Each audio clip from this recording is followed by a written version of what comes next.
Hello, my name is Caleb Wilkins, and I'm going to give you a quick little tidbit on ghost notes using Musescore.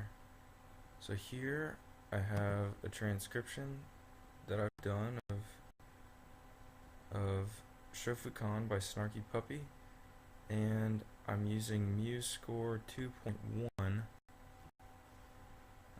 They said that in the 3.0 version they're going to introduce ghost notes, but as for right now, they don't have it. So the way to emulate a ghost note, and there's a lot of different ways you can do this, some more complicated than most, but for me this is enough. I have a ghost note here in the second measure of this key change section, and I'm just going to go ahead and play it as it is, and then I'll explain how I did it.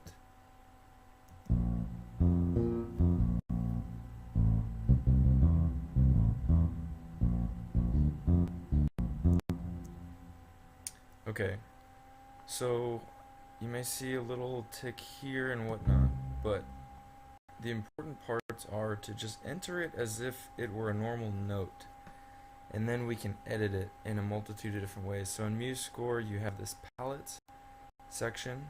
If you don't have that open, you can go to the view and then open up palettes or master palettes, which just gives you a few more options. Okay, and don't forget you need to have the note clicked.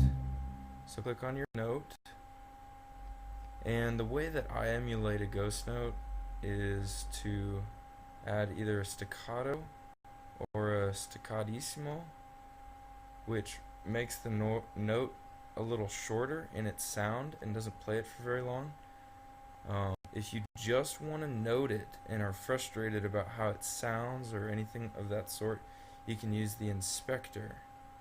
Okay, but before I get over there, I'm going to explain how to make it look like that.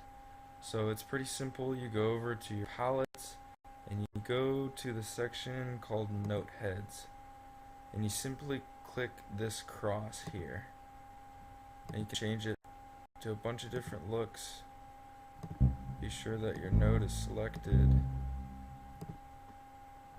Oh, I'm sorry, double click, that's important.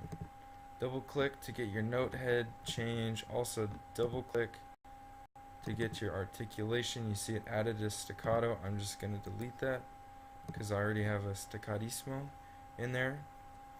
Okay, and to make it look as if this staccatissimo is gone so it won't print on the PDF or however you want to do it when you export it, you're going to go to the inspector, which I have over here.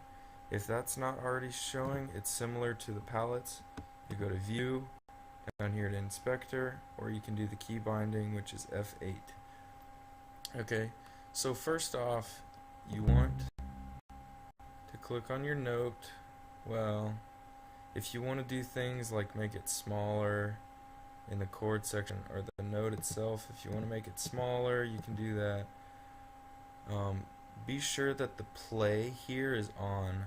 The play right here is on. That's important because you want it to actually play the note. If you're frustrated about how it sounds, you can turn that play off and it won't play that note. So I'll just go back here and show you what that's like. So it didn't play this note, but here it will play the note. So there's a bunch of ways to do that. And then if you don't want this staccatissimo to show up, you click on it, as hard as it may be. You can change the zoom settings up here if you're not seeing it well enough. Zoom right in on it. And then in the inspector area here, unclick the visible so it's not visible. It'll show light gray.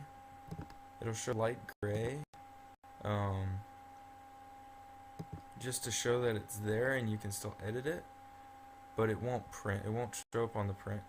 So there's visible, as if it were being printed, not visible. And you definitely want that to play. That's what makes it sound like a ghost note.